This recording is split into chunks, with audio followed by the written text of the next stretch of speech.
तोडल्याशिवाय तुमच्याकडे बसत नाही आणि मराठ्यांना ओबीसीला आरक्षण दिल्याशिवाय वाटत नाही की मराठ्यांना शब्द निर्माण थांबतो. धन्यवाद. जय शिवराय. मराठा आरक्षण जनजागृती व शांतता निमित्तानं या ठिकाणी संघर्ष योद्धा मराठा योद्धा मनोज जरांगे पाटील यांचं मार्गदर्शन संबोधन आपण सर्वांनी शांततेत ऐकून घेतलं. सकल मराठा समाज सातारा यांच्या वतीनं सर्वच समाज बांधवांचं मनपूर्वक हार्दिक धन्यवाद.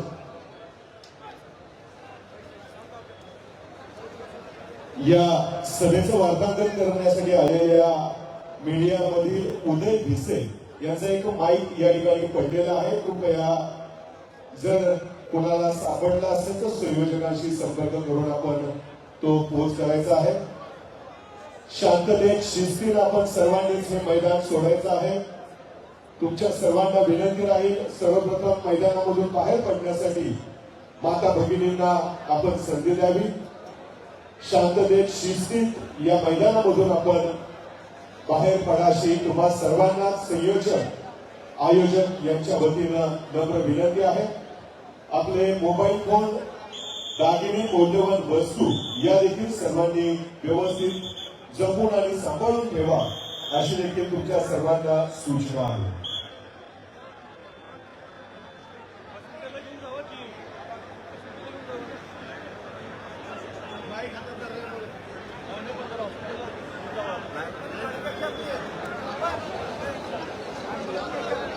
कृपया स्टेज समोरच्या जिल्ह्यासमोरील गर्दी कमी करा.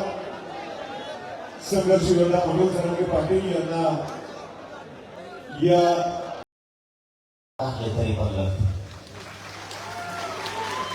कारण लोकांनी माझ्याकडून अपेक्षा ठेवल्या. मी ज्यावेळेस चलतो ज्यावेळेस एखाद्या रस्त्यावर जातो मी साताराकरांशी लय महत्वाचा विषय शेअर करतोय जे मी कुठंच बोललो नसेल हे सांगायला लागलो की रस्त्यानं चालत असताना मला लेकर सांगते आमचं भविष्य तुमच्या हातावर आहे तुम्ही मग आठवू नका. मला फक्त तेवढा शब्द मागं सरकू देत नाही. माता मागल्या त्यावेळेस भेटतात त्याही सांगतात आमच्या कुटुंबावर जितका आमचा विश्वास आहे तितकाच तुमच्यावरती सुद्धा विश्वास आहे. फक्त आरक्षण घेतल्याशिवाय मागे साकायचा नाही. म्हणून या राजधानी सातारा नगरीतून माझं आव्हान आहे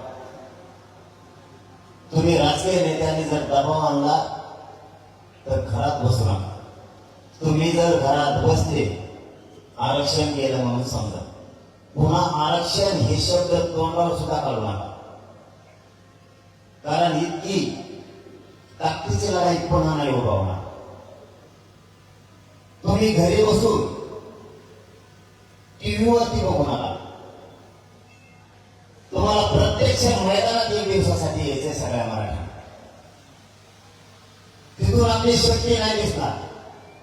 तुम्ही भिंगून डुकून बघू नका. तुम्हाला मैदानात यावं लागणार. तुम्ही फ्लॅट मधून डुकून बघू नका. आता तुमचे लेकर मोठे करायचे असेल तर तुम्हाला रस्त्यावर यावं लागणार. जर तुम्ही एखाद्याच्या दुकानात कापडाच्या दुकानात किंवा किराणा दुकानात कामाला असेल त्याला त्याचे लेकर मोठे करायचं त्याला 1 दिवस कामाला जाऊन नाही चालणार. मी तुमचा मुलगा म्हणून तुम्हाला तरी सांगतोय त्या दुकानातून डुकून टाकण्यापेक्षा 1 दिवस त्या दुकानाच्या कामाला सुट्टी द्या पण आंदोलनात प्रत्यक्ष सहभागी व्हा. एखाद्या शिक्षकाला येत नसेल तरी 1 दिवसाची रजा द्या. त्याला आधी काम असेल त्याचा कुटुंब त्याने घराच्या बाहेर काढून आंदोलनात सहभागी करा. कारण ही भूमी शिवरायांची सातारा राजधानी म्हणून महाराष्ट्रातल्या मराठ्यांना इथून सांगतोय मी तुम्हाला घराच्या बाहेर यावं लागणार. एखादा वकील असेल एखादा डॉक्टर असेल त्याला काम सोडावं लागणार आहे कारण त्याचा मुलगा डॉक्टर पुन्हा होणार नाही. कारण आरक्षणाशिवाय पर्याय नाही. शिक्षकाचा मुलगा पुन्हा शिक्षक नाही होणार त्यासाठी त्याला आरक्षण आवश्यक. घरातल्या लोकांना बाहेर पडावं लागणार. व्यवसाय करणाऱ्या मराठ्यांना 1 दिवस व्यवसाय बंद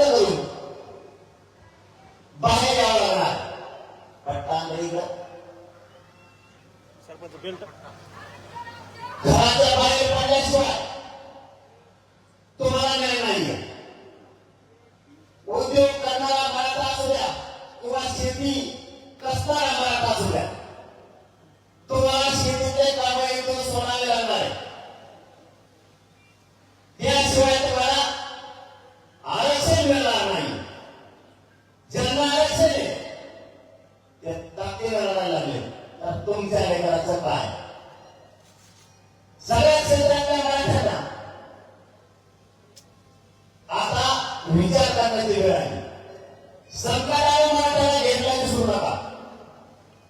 काय करायला तसं चुकी करू त्यामुळे होती.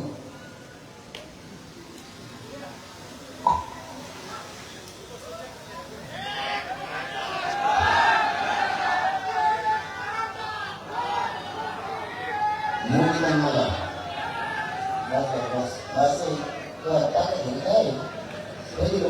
पोलीस भरतीचा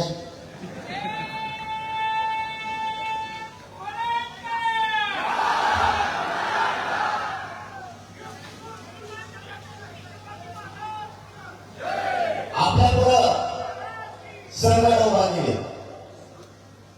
एक 15 मिनिटासाठी फक्त शांतते नाही का सरकारनं संकट उभा केले. मराठ्यांच्या काही नेत्याने सुद्धा संकट उभा केले. सत्ताधाऱ्यांनी पण केले. संकट तोडायची जबाबदारी सगळ्यांची. तुम्हाला घर सोडावं लागणार आहे. ही लढाई गरजवंत गरीब मराठ्यांच्या जीवावरती आंदोलन उभा आहे. तुम्ही जर एक दिवस कामं सोडले तर सरकारवरती दबाव निर्माण होणार आहे. आणि त्यातून मराठ्यांना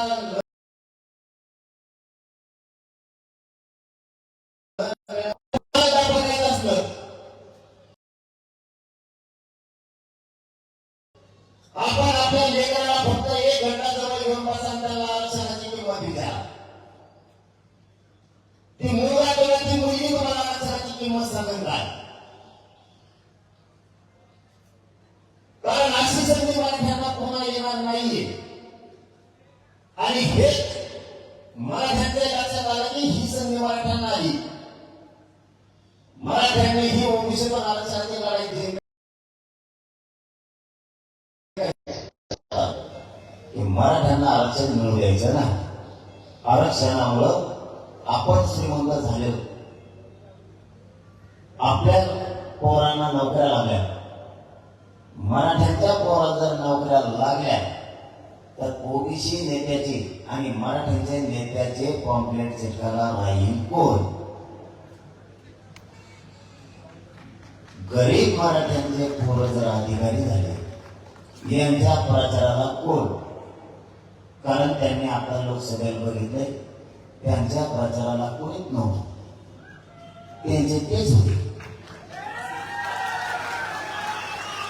यावेळेस त्यांचे एवढे हाल झाले प्रचाराला आणि पॉम्पलेट चिटकायला. ते आताचे पोरं मावशीचे पोरं गोळा करून आले. म्यावना एकच आहे. 2-2, 4-4 बी नाही का. त्यांची एवढी फजिती झाली तर मला वाटल्यास व्हिडिओ टाकी कमी 1 दिवशी भूमिकालाच कॉम्प्लेट चिकन होता स्वतःच. एवढी हाल त्यांचे मराठ्यांच्या पोरांनी केले. समजून घ्या, आरक्षण मराठ्यांना मिळू द्यायचंय ते द्यायला तुम्हाला बाहेर पडावं लागणार. कारण मराठ्यांना त्रास आहे. मराठ्यांच्या लेकरांना त्रास आहे. सरकारनं न मागितलेलं 10% आरक्षण आपल्याला दिले आणि मराठ्यांचे ईडब्ल्यू सुद्धा रद्द केले. मराठ्यांना कुणबी प्रमाणपत्र निघायला लागले. त्याची ही व्हॅलिडिटी होत नाही. जाणून बुजून जातीवादी अधिकारी व्हॅलिडिटी होऊ देत नाही. तुमच्या साताऱ्यात जसं आहे तसंच महाराष्ट्रात सुद्धा आहे. पण आम्ही सोडत आणले प्रश्न राज्य जिल्ह्याचे साताऱ्याचा आज आला तर तुमची व्हॅलिडिटी होत नाही. त्यांनी जर 8 दिवसात नाही केले ना साताऱ्याच्या दाखल केलेल्या व्हॅलिडिट्या मग त्याच्यावर काच कमिटी लागली.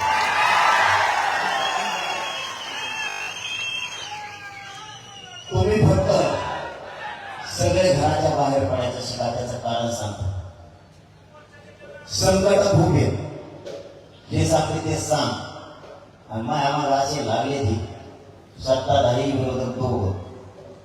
परत काही संघटनेचे मराठीचे लोक बोलले त्याला पत्रकार परिषद घ्यायला लावले माझे विरोधक. काही समन्वयक बोलले. समन्वयक पदच करून आणलं कुणी आणलंय काय नाही. यांच्या दुकानावर पाहिल्यामुळे हे काय मला नीट होऊ द्यायला आणि मला काही खायला लागत नाही. मला पैसे लागत नाही तर सरकारचं पद बी लागत. मग हे आमचं दुकान 1 वर्ष झालं पुरे बंद आहे. मग हे आता एक फुटायला लागलं, फोडायचं काम दरेकर करायला लागलाय. मावशी फोडायचं काम करतो त्याला आपण कशा नाही का बाबा, गोरगरीब लेकरांचं कल्याण होणार आहे, आपलं राजकारण दुसऱ्याचं करू. खूप काम आहेत ना राजकारण करायला. गोरगरिबाच्या लेकराच्या कशाला हे फक्त सांग सांगितले, फक्त सांग. मी करतो मी खाली म्हणूनच करणार, तुम्ही नका टेन्शन. मी जर एखाद्याचा मागं लागलो ना, पाणी म्हणलं ना मग पाणी तो मी इतका विचित्र आहे. कारण मलाही म्हणणारा की वर भेटून रॅलीत नका दिसून देऊ, एखाद्या सभेत नका दिसून देऊ. या गोरगरीब माझ्या मराठ्यावर जर दबाव आणला, येऊ नका जाऊ नका म्हणून ती येत नाहीत बिचारी, गरीब आहे, जात नाहीत, कारण याची चलती आहे. त्याच्यामुळे मराठी एखादी गोरगरीब करत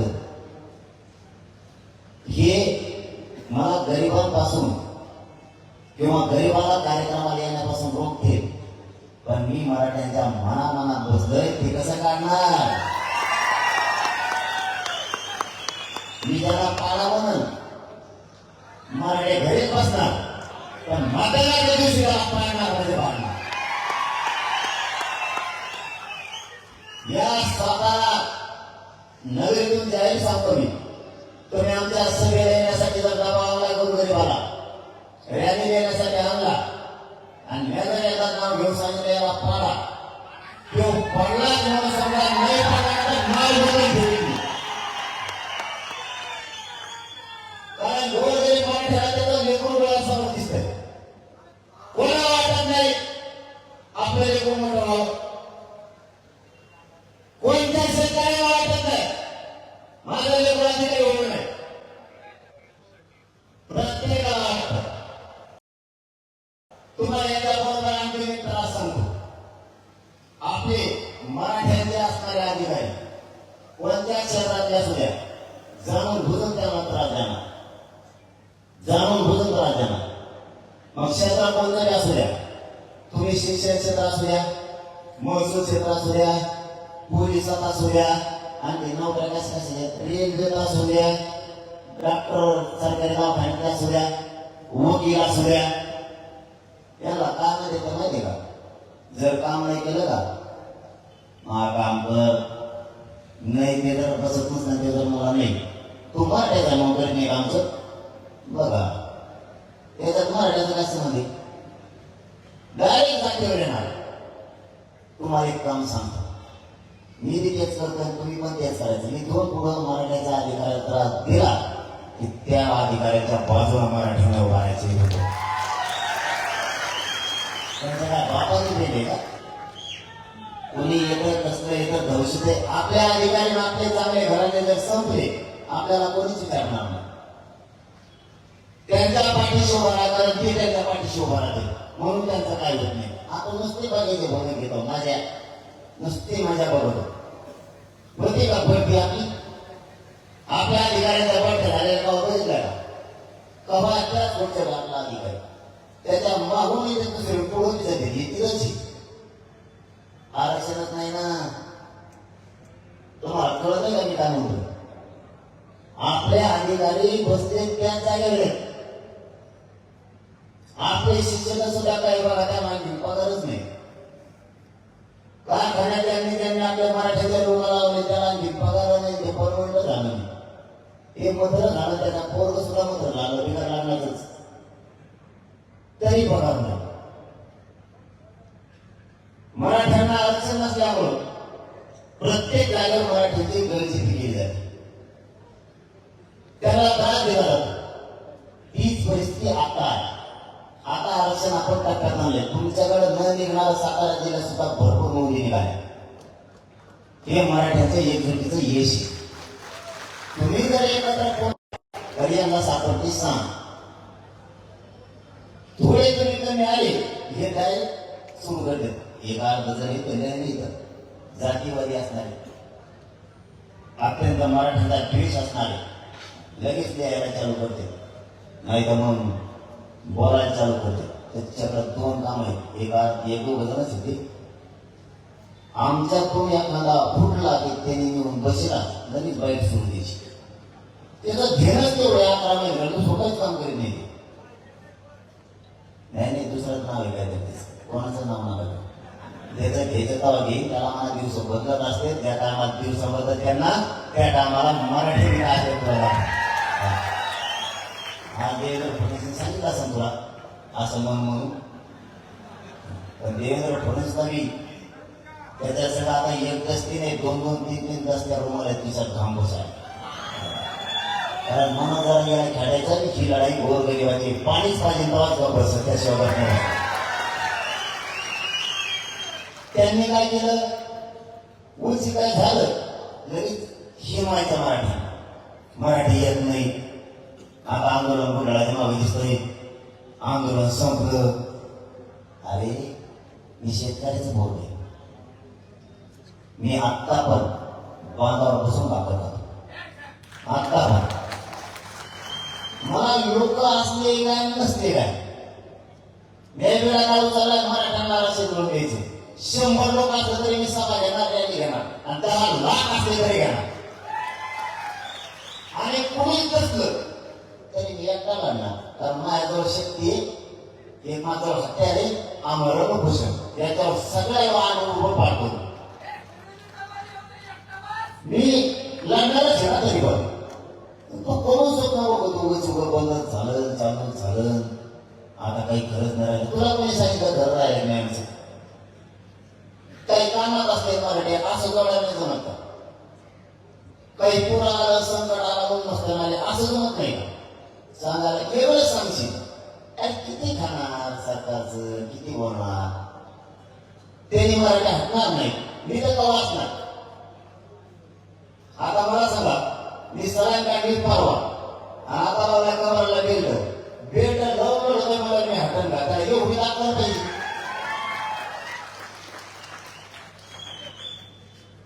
काय लिहिल काय बोलल त्याचा नियमच नाही. मला तुम्हाला फक्त या साताऱ्याच्या राजधानीतून महाराष्ट्रातल्या मराठ्यांना सांगायचं, तुम्ही नाही आले याला सांग सापडते. हे मराठ्यांना हिरवायला आपण बोलायला चालू करते. तुमचं एक दिवस काम बंद झालं ना, काही वाटलं नाही होणार. शेतकरी मराठ्यांपासून लवकर मराठा व्यवसाय मराठी सगळे बाहेर पडायचा आणि रोज बिल्डिंग उठून बघू नका. त्या शायनिंग मध्ये जगायचे दिवस नाहीत. आता लेकरं मोठे करायला लागणार नाही. वरच्या तलावावर बसला का लेकरं सगळं काही वरच्या तलावावरच राहायचे सुशिक्षित बेकार म्हणून. खालच्या तलावावर यायचं शिका आणि खालच्या तलावावर रस्त्यावर यायचं शिका. तेव्हा आपल्या लेकरांच्या अंगावरती आई तर त्याची वर्दी दिसणारी तर तुमची शाळा वाढणार. घरात बसून नाही होणार. सगळे मराठी घराच्या बाहेर पडत जा. एक दिवस तुमचा रिक्षा बंद करा, तुमचा ट्रॅक्टर बंद करा, टेम्पो बंद करा, ट्रक बंद करा. नोकरीला जाणारा एक दिवस नोकरीला जाणारा एक दिवसाची रजा द्या. कंपनीत कामाला जाणाऱ्या पोरांनी एक दिवस कंपनीत जाऊ नका. कंपनीच्या मालकाला सुद्धा एक दिवस बाहेर पडावं. त्याला लागत नसेल पण खेड्या पाड्यात त्याचा कोणीतरी पाहुणा नाटक असणारे त्याच्या कामाला येईल. कोणाचं तरी कुंते, कोणाचं तरी टाके त्यांच्या कामाला येईल. काही आजी बोलतात की माझ्या कामाला आता माझ्या नफाच्या कामाला येईल. हे आरक्षण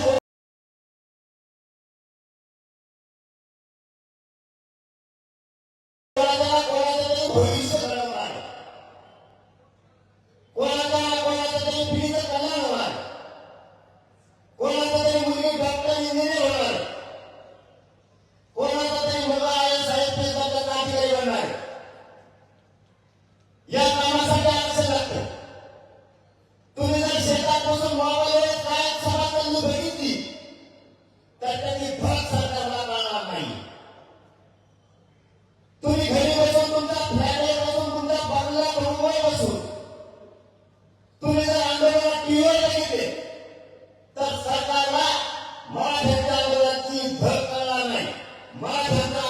लक्षात येणार नाही.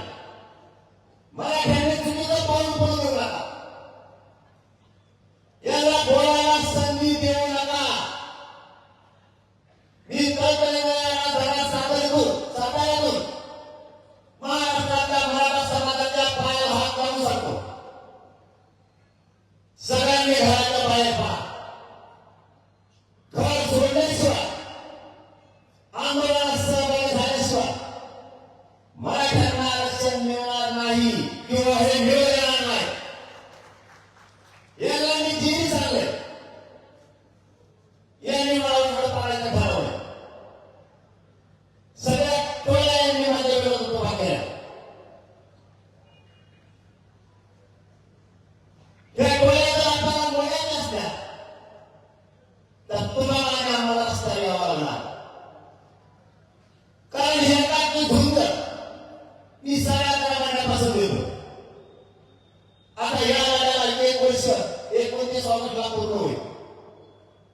हा देशातला सगळ्यात मोठा लढा असणार आहे. 1 वर्ष मराठ्यांचा सातत्याने लढा चालला आणि तितकेच लाखो लोक त्याच्यात सहभागी आहेत. ही देशातला सगळ्यात मोठा लढा आहे आणि या लढ्याला यश सुद्धा मिळालं. फक्त सगळ्या सोयीच्या अंमलबजावणी आहे. ही अंमलबजावणी घटल्याशिवाय मराठ्यांनी मागे हटायचा नाही. यांच्या टोळ्याला मी घेत नाही, तुम्ही काळजी करू नका. सगळं भुजबळच्या माध्यमातून एक टोळी ते 15 दिवस झाला कुंकड गेला, कुंकड नाही काय करते काय नाही. त्यांनी 10-15 तयार केले टोळी मुखात. ते विकत पडला. त्याला सोलापूरच्या याच्यात आणलं होतं बघा कोणीतरी, देवेंद्र फडणवीस मतदारसंघ. त्याला ज्या मतदारसंघात नेते ना त्या मतदारसंघाच्या आमदाराला मराठ्यांनी पाडायचं म्हणजे पाडायचं. सगळ्यात जास्त वाटवं त्यांनी मराठ्यांचं केलं. अशा 7-8 टोळ्या उभा केल्या आणि सगळ्यांनी मला घेरले. आमच्या तिकडे एवढी नेणार आहे ना.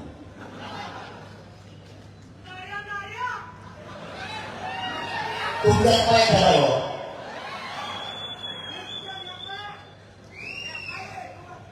ते एकाच बोलत येतात. मी कसा बोलायला लागले 2 मिनिट.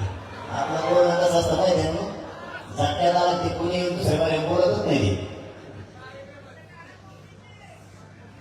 त्यावेळी काही राहत नाही पाहिजे ना. त्याला वाटतंय लोक रॅलीत नाही किंवा सभेत नाही. काही वर दबाव येतो. गरीब माणसं असतात आपली. काही गरीब असले तरी कोणाला मोजित नाही. ते पोटालाच काढते पायाने. पण त्यांच्या मनामनात आरक्षण असतं. हृदयातला माझा विचार त्यांच्या कोणीच काढू शकत नाही. देशातला कोणीच. मी अनुसार कोणी सांगितलं नाव घेऊन याला पाडा पाडाच. कारण तिला काय भीती आहे का नाही. तिला आपल्याकडे बोलायला लावलेला असतं. त्याचं सगळं घेणं दिवस त्याच खा. काय करता मग लय घेऊ वाटत त्याच खायचं. आणि ती रेग्युलर त्या दिवसात पडलं हातात काय नाही राहिलं. काय करेल ती तशी सत्ता वाटू. पण सत्ता मात्र गरीब मराठ्यांची छावशा. आपण तशी सत्ता आणू लय काय गेला ना. आपल्या नोकरदाराला त्रास दिले. त्यांच्या लेकराला आरक्षण लागते. नोकरदार वर्ग जेवढा आपला आहे महाराष्ट्र आणि महाराष्ट्राच्या बाहेर त्यांना केंद्रीय पाड्याचं मिळत नाही. बढत्या होत नाही. आरक्षण पाहिजे आपलं. त्याला जर बेवाटला तर त्याने घाटला सांगायचं आमका पश्चिम नाही हो. तिथे गेल्यावर पुन्हा प्रदेश नाही बाबा गप दारू आपण म्हणून दुसऱ्याने मतदान टाकला असं मिळाले का. आणि सगळ्यांना कसं ढकलायचं एकामेका. त्याला म्हणायचं नाही तुम्हाला केलं पण ते नसेल केलं. मी रोज तुमचं सगळे म्हणायचं. आमच्या बीडकडे तिकडं मराठवाड्यात तुमच्या इकडे तेच मोजा मोदी चालू साठी. ते नसते म्हणतात मला तुम्ही इतके जण व्यस्त होतात कसला पोळवर मी तुम्हाला मी केलं पण ते काय केलं नव्हतं. नुसते एकावर ढकल देत. ते म्हणजे जाऊ आता गेले लावलं पोळवर आहेच मी आता पोचायला दिला. हीच भूमिका महाराष्ट्रात 288 होणार. पाडायचं म्हणजे पाडायचं सोडायचं नाही. किती त्रास दिले बघू.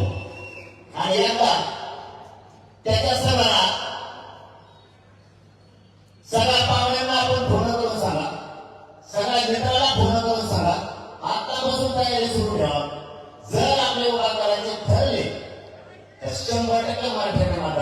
100%.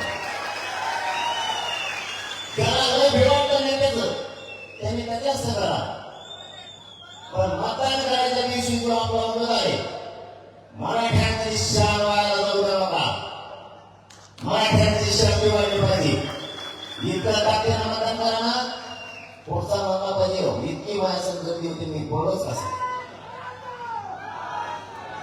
बाकीचे आमच्या ठिकाणी 25-25 वर्ष पडलेले पडले बरं का, पडले का नाही. आणि तुमच्या पश्चिम महाराष्ट्राने निंबाळी जाण्याची मदत घेतली, पण ते आता बदलले. ते आता बदलले, नाही तर त्यांनी सुद्धा मदत घेतलेली. आता त्यांना पक्ष मोठा वाटायला लागला तुमच्या पश्चिम महाराष्ट्रातल्या काही लोकांना. त्यांना गरीब मराठी मोठ्याने वाटायला लागला. त्यांनी उभा केलेले पडू आता विधानसभेला काय करता मग आता. पण तुम्हाला पश्चिम महाराष्ट्रात, विदर्भात, मराठवाड्यात आणि खानदेशात 100% सुद्धा पडलेली दिसते ना. शब्द माझा सातारा राहणार. मुंबई नाव का नाही घेतलं तर मुंबईसाठी नाव नसतो याचं. आमचं तर असतं, कारण मुंबई मोगावला पाणी नसतो. जिथं टाकायचे तिथंच बोलत कोणाला आव्हान नाही. महाराष्ट्रातून मुंबईत गेलेले कोणत्या मतदारसंघात किती गेले हे बघणं चालू आहे. जर परत असलं तर शिकव करायचं, परत नसलं तर निर्णय ठेवायचं, पाळायला मोकळे. आणि प्रत्येक मतदारसंघात मुंबईच्या 20-30 हजार आपले नमुने गेलेले आणि त्याच्यात परत मुसलमान आपल्या जोडीला. मी जरी कोण पाडा म्हणलं तरी कोण पाडो असं जोडदामला जेव्हा मुसलमान मला भेटले ते म्हणजे पाठी जेवढी बार पाडो म्हणलं पाडो तो पाडो म्हणून जमली काय नुसती पाडापाडीच. तुम्हाला मुंबई सुद्धा कार्यक्रम लावण्याचा गेलो, फक्त 1 महिना वेळ द्या मला, कारण लोक आतून पेरलेले आपले गेले हुशारी होईल. इकडे कार्यक्रम लागला त्यांचा. मराठवाड्यात, पश्चिम महाराष्ट्रात, विदर्भात त्यांनी लोक घ्यायचाच नाही. कुणबी मराठी सरळ सांगते, आम्ही कुणबी जरी असलो तरी मराठी. कुणबीमध्ये शेती असणारे प्रत्येक मराठा हा शेतकरी. त्यामुळे विदर्भातले आता खवळून उठले ते काय करणे. आणि असा मतदारसंघ नाही या राज्यात की तिथं 50,000 मराठ्यांचं मतदान. 50,000 निवडून सोपं आहे का. आणि मग मी काय सांगितलं आता, आणि मग काय आता पट्टा लावून दाबाव कसं आता लय झाडाच्या मुंबईचे कर मारून येऊ बाबा घरात एक चक्कर मारू काय करता नसं राहिलं. मराठी सगळे एक झाले का. गिरीश महाजनाच्या मतदारसंघात 1,36,000 नुसते मराठी. हे बरं मला कसं निवडून येईल. परळी मतदारसंघात 1,14,000 नुसते मराठी. आता मला सांगा, हे जे मतदारसंघ आहे मराठ्यांना त्रास दिलेले ते पाडायला पाहिजे तरी नाही. त्रास देणार ठीक आहे, म्हणजे ओबीसी असायला पण आपल्या विचारात असल्या घातलं तर त्याला निवडून देणार मराठीचा विरोध करत नाहीत. पण विरोध करणारा ठेवायचा कशा. आणि असे मतदारसंघ आहेत की 40-40, 50-50 हजार मतदान मराठ्यांचे. 50,000 लीड पूर्ण सोपं आहे. अरे आमच्या तिकडे एका जिल्ह्यात 5,000 लीड तोडायला इतका पेस वाढावा सोपं नाही. एवढे सोप्या गोष्टी नाही त्या. जातीवाद इतका भोवत असतो, त्यासाठी जातीवादी राहायचं नाही माणसाने. सगळं आरती घेणार. मी तुम्हाला खरं सांगतो की जर म्हणला ना त्याला निवडून आणा तरी मराठी पाडणार. हा काय म्हणलं तुमचं इतके बिघडले तिथे मराठी ते माझ्याकडे येते. आता काय लक्ष द्या. तुम्हाला सांगितलं ना मी मराठ्यांच्या यांनी जरी रॅलीला लोकांना येऊ दिले, सभेला नाही येऊ दिले पश्चिम महाराष्ट्रात, मराठ्यांच्या हृदयात बसलेलं माझा विचार तुम्ही कधीच काढू शकत नाही. मराठी घरी राहते पण मी नाव सांगितलेला उमेदवार तुम्हाला कोणत्या पक्षात असू द्या पडलेला दिसत आणि तुम्हाला ते तुमच्या लेकरासाठी पाडायचा. परत आरक्षण मिळणार नाही, आरक्षण मिळत नाही. आपले लोक तिथे गेल्याशिवाय विचाराचे आपल्याला न्याय नाही मिळणार. असं वेळेचे फक्त नेते नाही. धनगर बांधवांचा आरक्षण इतकं लावून पुढे धरलं नसेल इतकं मिळवून धरलंय.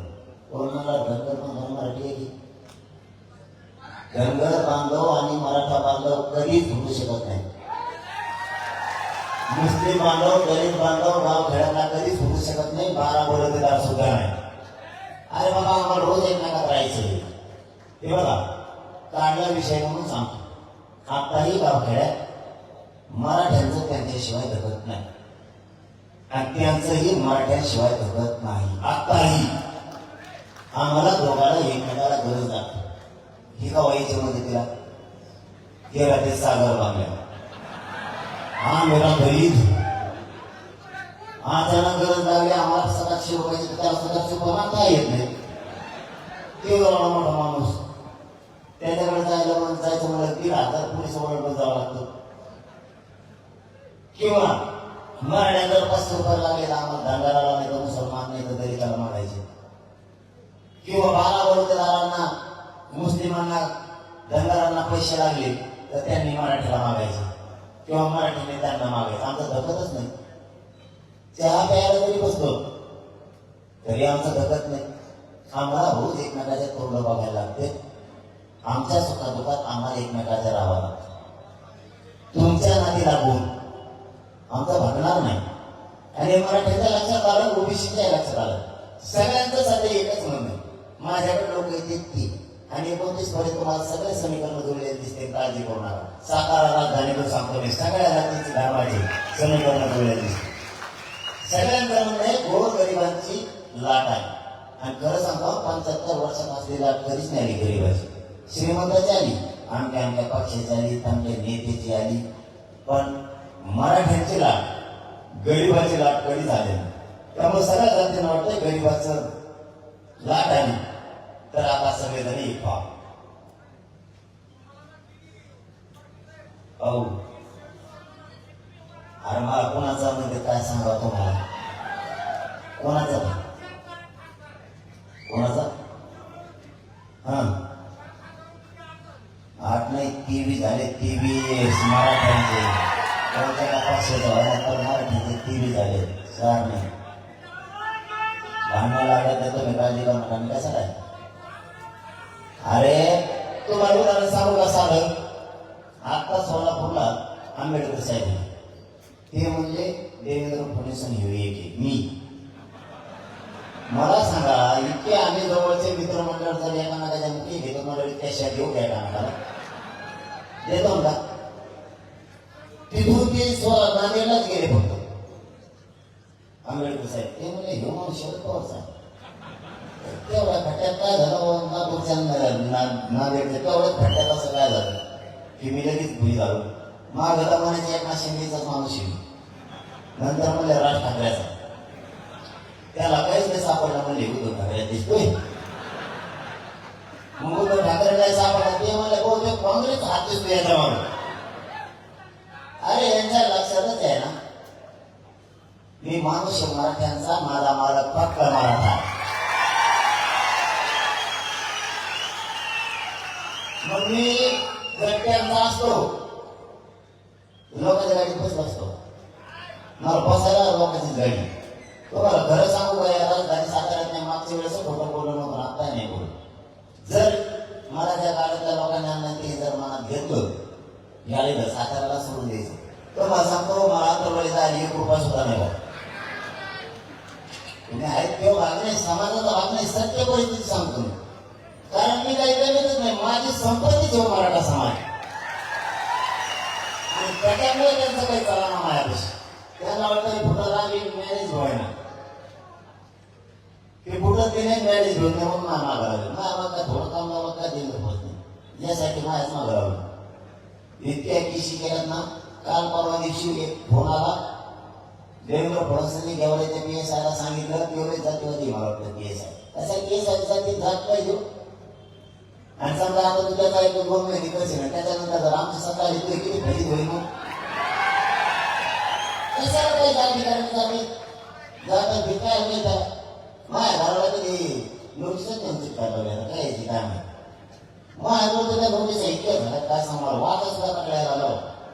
ESTचं तिकीट काढूनच खेळ झालं तिकीट ESTचं 2 रुपये 2 रुपये 2 रुपये 2 रुपये इतक्या झाल्या आता मी 14वा इतक्या इतक्या नोटीस झाल्या मी पोलीस स्टेशनला जाऊच मला सगळे पोलीस मिळून ना एकाच होतं म्हणजे आपण तरी एका जागा इतकं कवा येऊ मी आणि त्या टायमाला आंदोलन आता आंदोलन सुरू मग गाड्या दोन ऐकलं देव पोलीस आहे आंदोलन सगळं गाडी घोडी नसत मी एसटीला कवा येऊन केला मी येत नसतो त्याच्यामुळे एकाच मला भरा आंदोलन तरी काय त्याचे सगळीकडे करून आहे एकाच कारण त्याच्यानंतर जर गावात लागून आंदोलन पण झालं एकीशी सगळ्या काढू मी येत नसतो आता काय याच्यामुळे जातो विनय मला पोलिसच नाही द्यावं लागत आणि स्वतः काय पोलिसाला द्यावं लागत कारण आपल्याला काहीच नाही पैसा नाही पाणी नाही सातबारा नाही काही जामीन करणारे सुद्धा कदरले साहेब मला ते म्हणजे तिथं जावं तिकीट आपल्याच पैसे लावायचे जामीनदाराला आपणच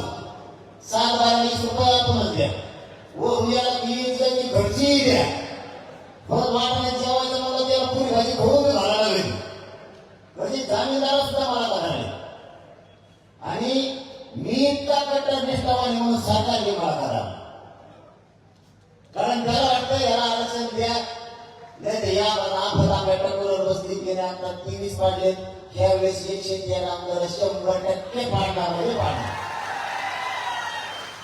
कोणी पण एवढ्या 113 आकडा आता झाला 29 किती माहित नाही 113 राज्यातले आमदार पाडले सोडत नाहीत कारण 113 मतदारसंघावरती मराठ्यांचं वर्चस्व मतदान असतं तर मनाला काय करायचं राज्याला लोक येऊ देत नाही तुमचे झालं आमदार बोलायला ऐकायला मिळालं मला कुठे गाडी सांगत होतं मला काहीतरी म्हणलं म्हणजे आता काय म्हणलं पण मला उत्तर द्यायला मी ऐकलं नाही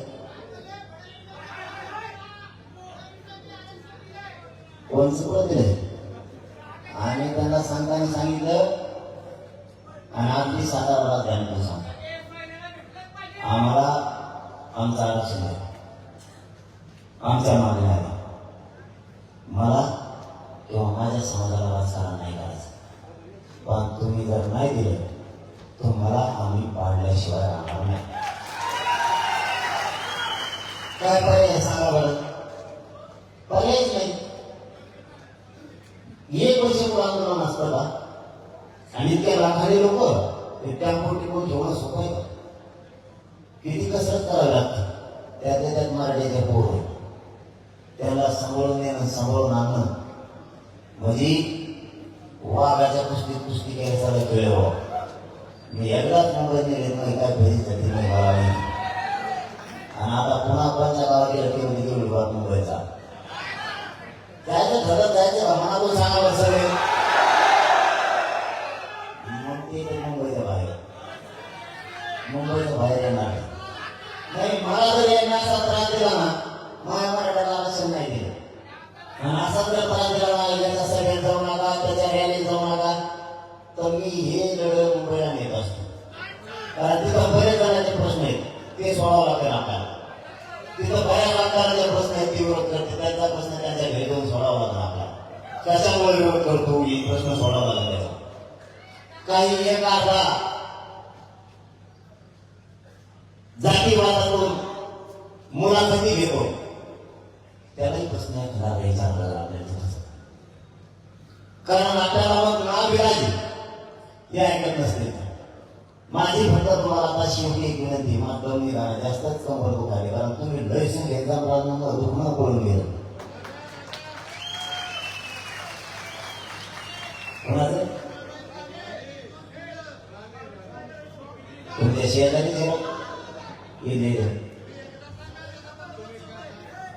निश्चय भरला म्हणूनच मराठीमध्ये आंदोलन शिक्षक नसता इतके लाख लोक आहेत जमा असताना तुम्हाला दान घेऊन सांगा होता मी माझं स्वप्न आहे कारण या पवित्र नगरीतून फोटो छत्रपती शिवरायांच्या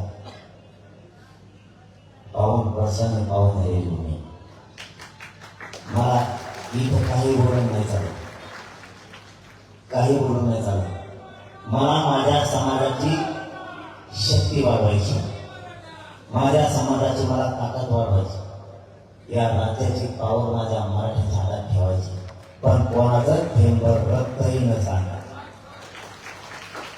माझी फक्त या सातारा राजधानीतून महाराष्ट्रातल्या मराठीच्या पोरांना हात जोडून आणि तुमचा पाय बोलून विनंती फक्त तर तुम्ही आत्महत्या करू नका. आरक्षण मी निवडून देतो, तुम्ही काळजी करू नका. फक्त आत्महत्या नको. तुम्ही आत्महत्या करू नका. काय होईल बरं? तुमचा जर नंबर होता 1 वर्ष वाया देण्यापेक्षा काय होईल? पण तुम्ही कायमच्या जीवनातून संपायला लागला ते तुमच्या लक्षात घ्या. पुन्हा फाईट देऊ, पुन्हा आरक्षण मिळत. एक आपला चान्स होता, होऊ द्या. पुढच्या वर्षी लोक कायम सांभाळण्यापेक्षा, आई बाबा दुःखात सोडून जाण्यापेक्षा, आपलं कुटुंब उघड्यावर सोडून जाण्यापेक्षा, नाही आज मुलीची भरती झाली, नाही मुलाचा नंबर लागला, पुढच्या वर्षी लागला. मी हटत नाही ना आता. जवळपास 70% जास्त आरक्षण मिळून गेले. सगळे सगळे चांगलं पाहिजे राहिले. 1 वर्ष तुम्हाला 1 वर्ष लढावं लागेल, तुम्हाला अभ्यास डबल करावा लागेल का?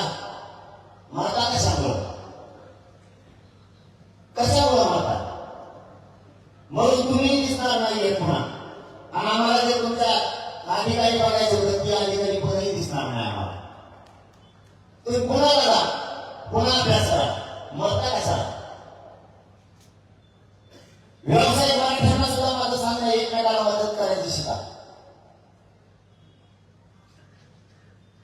आपले लेकर सुद्धा आपल्याला व्यवसायाला सुद्धा न्यायचे. एक मराठा व्यवसाय उद्योगी झाला म्हणजे त्याने बाकीच्यांना सुद्धा लक्ष असू द्या. छोटे मोठे लोक सुद्धा उभा करायचे आपल्याला. आरक्षणातून आपल्याला ती पिढी उभा राहील. व्यवसायाच्या माध्यमातून आणखी पिढी उभा राहील. एकमेकाला मदत करायचं शिका. बाकीचे लोक एकमेकाला मदत करायला लागले म्हणून ते संपत नाहीये. आपण एकमेकाला मदत करत नाही म्हणून आपण रिवर्स यायला लागलो. आपल्या राजकारणाची जी सवय लागली ती थोडी कमी करा आणि आपली जात कशी मोठी होईल यासाठी प्रयत्न करा. मी स्वतः येऊन बाहेर पडलो. आता करोडो मराठ्यांना आयुष्यात आरक्षण द्यायचं. आता शेवटी जाता जाता माझी विनंती तुम्हाला, आपल्या लेकराला आयुष्यात आरक्षण द्यायचं. तुम्ही राजकारणी लोकांना आणि राजकीय पक्षाला आयुष्याचं दिलंय, तो आयुष्याचा करोडपती होऊन बसलाय. त्याचे मुलंही झाले, त्यालाही तर आपल्याला सन्मान नाही तर त्याच्याजवळ तुम्ही निवडून दिलं म्हणून तो मंत्री झाला, आमदार झाला. तुमच्या लेखाच्या कार्यक्रमाला येऊ नको म्हणून तोही आमदार आणि मंत्रीला बोलावला लागला. जिथं तुमच्या लेखाला आयुष्याचं मिळणार म्हणजे तुम्ही त्याला आयुष्याचं दिलं. आज तुमच्या लेखाला आयुष्याचं मिळायची वेळ आली तर ते तुमच्या लेखाला आयुष्याचं मिळून द्यायला विरोध करायला लागले. तुम्हाला कायम आरक्षण मिळेपर्यंत तुम्हाला घराच्या बाहेर पडावं लागणार आहे. सगळ्यांनी घराच्या बाहेर पडा. घरी बसून बघू नका. नसता तुमचे लेख तुम्हाला माफ नाही करणार, पुढच्या पिढ्या तुम्हाला माफ नाही करणार आणि पिढ्या बर्बाद करायला कारणीभूत तुम्ही होऊ नका. आणि दुसरं सांगतो, 29 तारखेला सगळ्यांनी अंतरवालीला यायचं. सातारा जिल्ह्यातल्या प्रत्येक गावातल्या मराठ्यांनी अंतरवालीला यायचे 29 तारखेला. आणि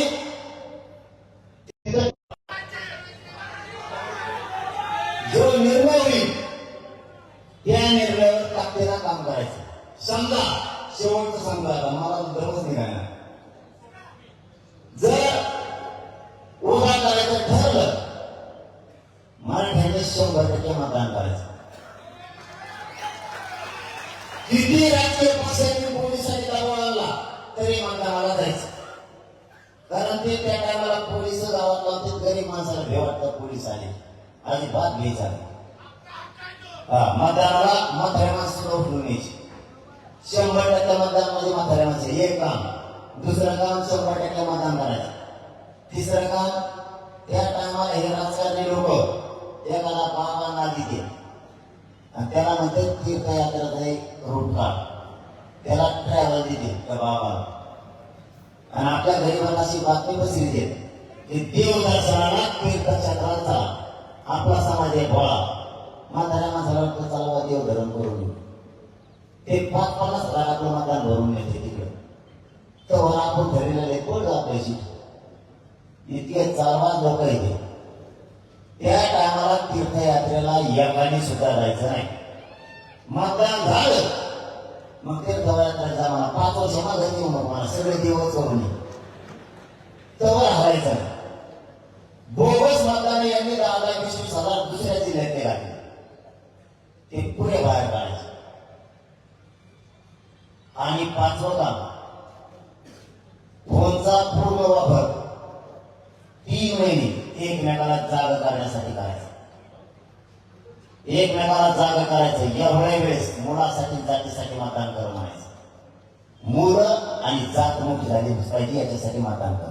आणि कोणी नाहीच ऐकलं त्याच्या जावई सापडून व्हा. सगळे जावई घेऊन बसायचे त्याच्याकडून सासऱ्याकडून जावई.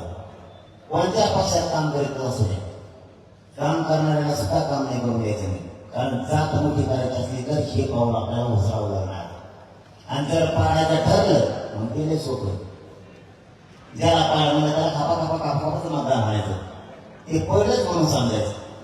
जे काय ठरलं ते फक्त पुन्हा एकदा तुम्हाला आव्हान, ज्या वेळेस समाजासाठी बाहेर पडायची वेळी एका ताकदीनं बाहेर पडा. समाज घेरला, समाजावर संकट उभा कर. मला उघडा पडायचा प्रयत्न केला यांनी. सगळ्याकडून सगळे तुटून पडले. कारण मी गोरगरिबांना आरक्षण मागतोय म्हणून. मी काय चूक केली? मी माझ्या गरिबांचे पोरं मोठे होऊ नये, स्वप्न बघू नये. गोरगरिबांनी केलेल्या कष्टाचं चीज व्हावं ते चूक आहे का? मी स्वप्न बघायचं नाही. शेतकरी मराठ्यांनी कष्ट करून पोरग किंवा पोरगी शिकवली की अधिकारी व्हावी. आई बापाचं स्वप्न मी पूर्ण करायला करू नये. एखादा एसटीचा ड्रायव्हर आहे, ते रात्रंदिवस कष्ट करून मुलगा मुलगी शिकवतो, त्यांनी स्वप्न बघू नये अधिकारी होण्याचं. आमचे लोक मुंबई पुण्यासारख्या शहरात जाऊन हमाला करायला लागले. त्यांनी स्वप्न बघायचं नाही अधिकारी बनण्याचं. पोरग आमच्या शिक्षकांना त्याचं पोरग अधिकारी बनण्याचं स्वप्न बघायचं नाही. आमच्या पोलिसांनी त्याचं पोरग पुन्हा अधिकारी झाल्याचं स्वप्न बघायचं नाही का? आमच्या डॉक्टरला त्याचं पोरग अधिकारी झाल्याला बघायचं नाही का? आमच्या इंजिनियरला पुन्हा त्याचं पोरग इंजिनियर होण्याचं स्वप्न बघायचं नाही का? आमच्या रिक्षा चालवणाऱ्या बापानं त्याचं पोरग किंवा पोरगी अधिकारी होण्याचं स्वप्न नाही बघायचं का? रात्रंदिवस शेतात कामात कष्ट करायचं त्या शेतकरी बापानं स्वतःचा पोरग अधिकारी बनणार आहे, त्या अधिकारी होण्याचं स्वप्न बघायचं नाही का? आपल्याही लोकांच्या कंपनीमध्ये शिपाई म्हणून काम करणारा माझ्या मराठी त्याचं पोरग अधिकारी होईल स्वप्न बघायचं नाही का? फक्त राजकारणाने स्वप्न बघायचं का? तो आमदार झाला आणि त्याचं पोरग आमदार झालं पाहिजे. आणि तुमचं स्वप्न पूर्ण करायला आम्ही काय ठेका घेतलेला नाही. या राजकारणाची काय जाहीर नाही त्यांच्या बापाची. माझ्या मराठ्याचं स्वप्न पूर्ण करण्याची जबाबदारी तुमची आणि माझी. या राज्यातल्या गरीब मराठ्यांनी रस्ता द्या, घरात बसू नका.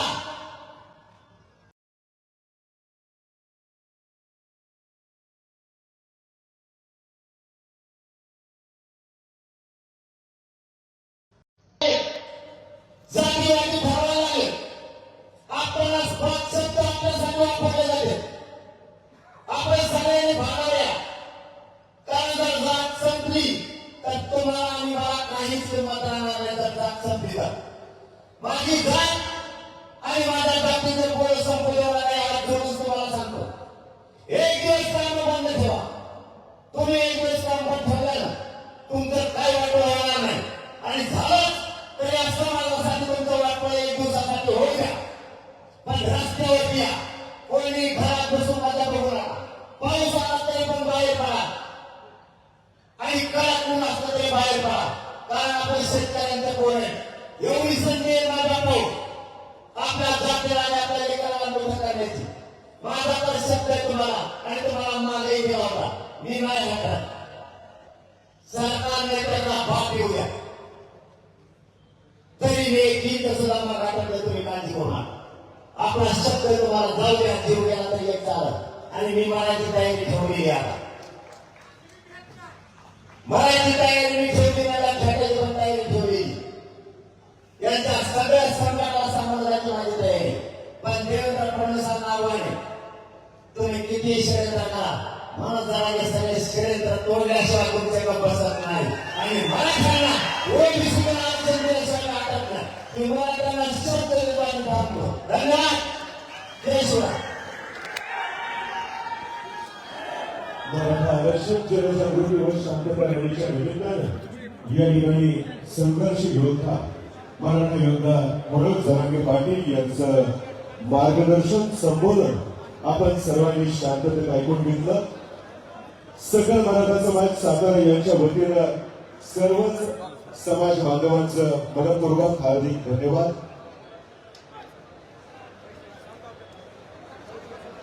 या सभेचं वार्तांकन करण्यासाठी आलेल्या मीडियामधील उदय भिसे यांचा एक माईक या ठिकाणी पडलेला आहे. कृपया जर कोणाला सापडला असेल तर संयोजकांशी संपर्क करून आपण तो पोस्ट करायचा आहे.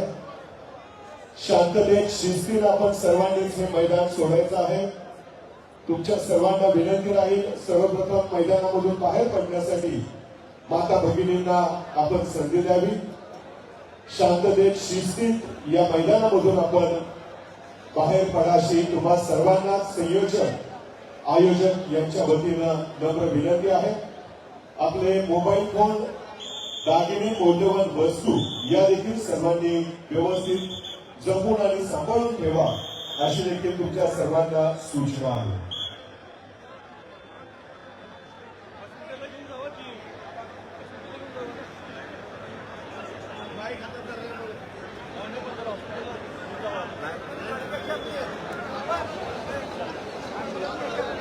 कृपया स्टेज समोरच्या जिल्ह्यासमोरील गर्दी कमी करा.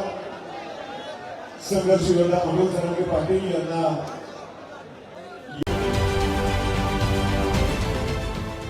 देश विदेशातील प्रत्येक घडामोडींचे लाईव्ह अपडेट मिळवण्यासाठी आता साम टीव्हीच्या सर्व सोशल मीडिया प्लॅटफॉर्मला लाईक, फॉलो आणि सबस्क्राईब करा.